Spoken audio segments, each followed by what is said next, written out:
በቢሊየን የሚቆጠሩ ሕያው ፍጥረታትን በጉያ የያዘችውን ዓለም 71% የሚሸፍነው ማን ይሆን? የምድርን ተራሮች የመሸርሸርና የዓለማችንን አየር ንብረት የመቆጣጠር ስልጣን የተቸረውስ? የፕላኔታችን የደም ዝውውር የሆነው ከጠብታ እስከ ውቅያኖስ ከደመና እስከ በረዶ ያለውን ይህን አስገራሚ የውሃ ዓለም እንመልከት። ቀለም የለውም፣ ሽታም እንዲሁ። ነገር ግን ሕይወት ነው። ይህ ተፈጥሮን ያቆመው ውሃ ለሰውነታችንስ ምን አይነት ድርሻ ይኖረው ይሆን? እንኳን ደህና መጡ። ይህ ሚስጥረ ጤና ነው። ለዚህ ቻናል አዲስ ከሆኑ ሰብስክራይብ በማድረግ ቤተሰብ ሆነን እንጀምር። በዓለም ላይ እጅግ ተራ ግን ደግሞ እጅግ ውድ ስለሆነው ውሃ እንመልከት። ውሃ ሕይወት ነው፣ የጤናችንም ቁልፍ ነው። በነፃ የምናገኘው በዓለማችን ላይ ካሉ ድንቅ መድኃኒቶች ውስጥ አንዱና ዋነኛው ነው። በየቀኑ በሰዓታት ልዩነት እንጠጣዋለን። ብዙዎቻችንም ጥማችንን ከማርካት አልፈን ትኩረት ላንሰጠው እንችላለን። በእርግጥ ስለ ውሃ ጥቅምና ጉዳት ምን ያህል ያውቃሉ? በቀንስ ምን ያህል ውሃ መጠጣት አለብን? መቼስ ነው መጠጣት ያለብን? ውሃ ካልጠጣንስ ምን ይፈጠራል? እነዚህንና ሌሎችን ጥያቄዎችን አካተን የሰውነታችንን ውስጣዊ አሰራርና ውሃን በትክክል ባለመጠቀማችን የምንከፍለውን ከፍተኛ የጤና ዋጋ በዝርዝር በሳይንሳዊ ማስረጃዎች ተመስርተን እናያለን። ውሃ በሰውነታችን ውስጥ ያለውን ድርሻ እንመልከት። ቀድመን ግን የሰውነታችንን ግልጽ ምስል እንመልከት። እኛ የምናስተውለው ቆዳችንን እንዲሁም አጥንታችንን ሊሆን ይችላል። ውስጣችን ግን አብዛኛው ውሃ ነው። በሳይንስ እንደተረጋገጠው የአንድ ጤናማ ሰው አካል በአማካይ ከ60 እስከ 70% የተገነባው በውሃ ነው። አስቡት፣ ከግማሽ በላይ የሚሆነው የሰውነታችን ይዘት ውሃ ነው። እያንዳንዱ አካላችን ይህን ይዘት ይጋራል። ለምሳሌ የአእምሯችን 75%፣ የደማችን ደግሞ 90% ውሃ ነው። ሳምባችንም 83%ን ይይዛል። ኩላሊታችንና ጡንቻዎቻችን ሁሉም ከፍተኛ የሆነ የውሃ ይዘት አላቸው። አጥንታችን እንኳን ሳይቀር 31% የሚሆነው ውሃ ነው። ይገርማል። በአጠቃላይ የሰው ልጅ ፈሳሽ ፍጥረት ነው ቢባል ማጋነን አይሆንም። ይህ አስገራሚ ፈሳሽ በሰውነታችን አገልግሎቱ ብዙና መተኪያ የሌለው ቢሆንም እስኪ በጥቂቱ ለማየት እንሞክር። እያንዳንዱ ሴላችን እንዲሰራ ቆሻሻንን ለማስወገድ በተጨማሪ ንጥረ ነገሮችን ለማሰራጨት ውሃ የግድ ነው። መርዝን ለማስወገድ ኩላሊታችን ደማችንን ሲያጣራ መርዛማ ነገሮችን ለማጣራት ውሃን እንደ ማጓጓዣ ይጠቀማል። በቂ ውሃ መጠጣትም የኩላሊት ጠጠርንም ይከላከላል። ያለ ውሃ ኩላሊታችን ጭራሽ ስራ መስራትን አይችልም። ለምግብ መፈጨት የምግብ መፈጨት ሂደትን ያፋጥናል። ኮንስቲፔሽንን ወይም ድርቀትን ይከላከልልናል። ለመገጣጠሚያ ቅባት መገጣጠሚያዎቻችን ውስጥ ያለው ካርትሌጅ 80% ውሃ በመሆኑ የመገጣጠሚያ ህመምን ይከላከልልናል። የቆዳ ውበት ቆዳችን እንዳይሸበሸብ እርጥበቱን ጠብቆ እንዲቆይና እንዲያንጸባርቅ ያደርጋል። ለአእምሮ ንቃት ትኩረት እንድንሰጥና ራስ ምታት እንዳይኖረን ይረዳል። በቂ ውሃ ሲኖረን አእምሯችን በተሻለ ሁኔታ እንዲሰራ ጉልበትን ይሰጠዋል። መጠነኛ የውሃ እጥረት በሚኖርበት ጊዜ ትኩረት ማጣት፣ ትውስታንና ሙድን ወይም ስሜትን ይቀይራል።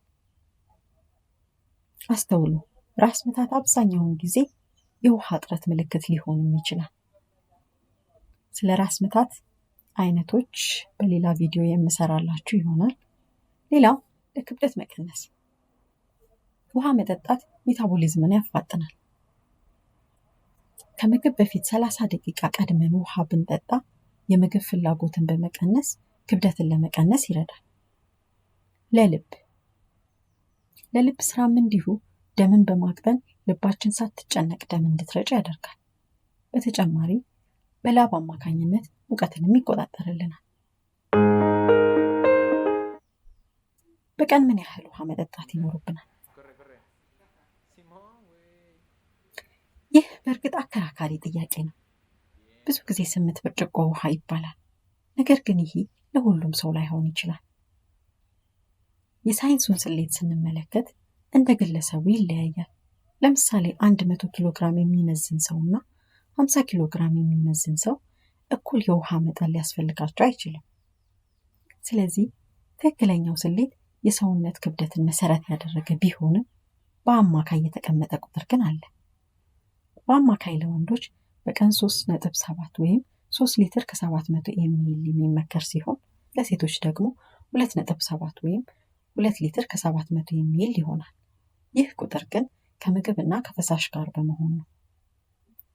ነገር ግን ይህ መጠን እንደ አየር ንብረቱ ሁኔታ ሊለዋወጥ ይችላል። ሞቃታማ ከሆነ ይጨምራል፣ በቅዝቃዜ ጊዜ ደግሞ መቀነስ። እንደ እንቅስቃሴያችንም ሁኔታ ሊለያይ ይችላል።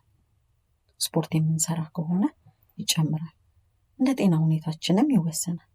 ነገር ግን እርጉዝ የሆኑ እናቶችና የሚያጠቡ እናቶች ተጨማሪ ሌላ ውሃ ያስፈልጋቸዋል። በሰውነቱ ትክክለኛ የውሃ መጠን እንዳለ ለማወቅ የሽንቶ ቀለም ቆንጆ ጠቋሚ ነው። ሽቶ ደብዛዛ ቢጫ ወይም የገለባ አይነት ከለር ካለው በቂ ውሃ እየጠጡ መሆኑን ይነግሮታል።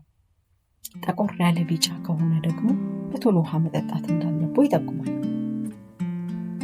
ስለ ሽንት ቀለምና ሚስጥራዊ ቋንቋቸው የሰራሁት ቪዲዮ አለ። እሱን ካላያችሁት እንድታዩት እየጋበዝኩኝ የውሃ እጥረት አደገኛ ምልክቶችን እንመልከት። ውሃ ከሰውነታችን ሲቀንስ ሰውነታችን የሚሰጠን ምልክት ጥማት ነው። ነገር ግን ውሃ እንደጠማን በምናውቅበት ጊዜ ሰውነታችን ቀድሞ 1% ውሃ አጥቷል ማለት ነው። መጀመሪያ የአፍ መድረቅ፣ ራስ ምታት፣ ድካም፣ ትኩረት ማጣት። ይህ ዲሃይድሬሽን ወይም የውሃ እጥረት የመጀመሪያ ምልክት ነው። ለዚህ ስሜት ምላሽ ካልሰጠን ሁኔታው ይባባሳል። ሴሎች መርገፍ ይጀምራሉ፣ ልክ እንደ ቅጠል። የሽንታችን ከለር ይቀየራል፣ ይጠቁራል፣ መጠኑ ይቀንሳል። ቆዳችን ይደርቅና የመለጠጥ ባህሪውንም ያጣል። ከዚህ በኋላ ወደ አደገኛ ምልክቶች ወይም ሬድ ፍላግስ እየመጣ ነው።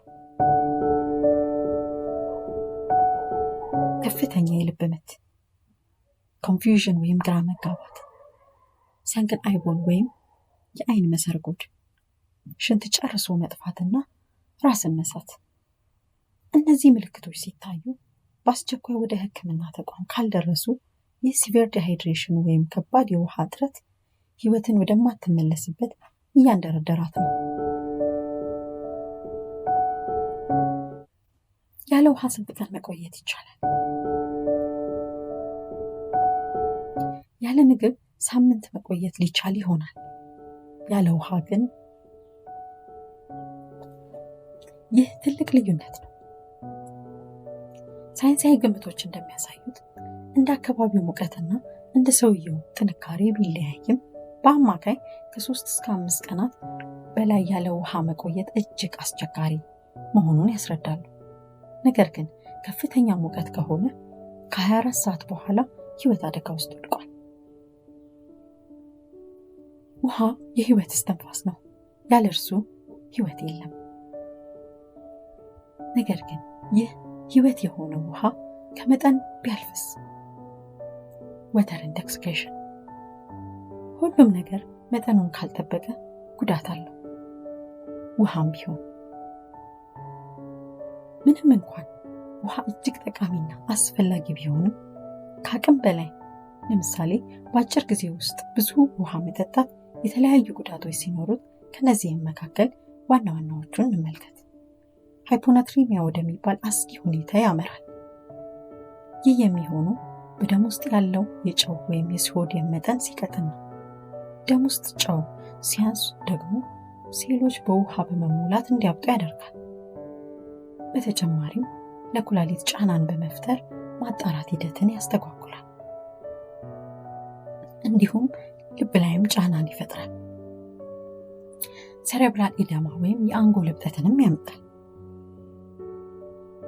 ስለዚህ ውሃ እጅግ አስፈላጊና ጠቃሚ ብቻ ሳይሆን ሕይወትም ጭምር ቢሆንም መጠኑን መጠበቅና እንደ አስፈላጊነቱ መጠቀም ወሳኝ ነው። ውሃን መቼና እንዴት እንጠጣ? ውሃን መጠጣት ብቻ ሳይሆን እንዴት እንደምንጠጣ ማወቅ ያስፈልጋል። ጠዋት በባዶ ሆድ ውሃን መጠጣት የሌሊቱን ቆሻሻ ለማጥራትና ሴሎችን ለማነቃቃት ይረዳል።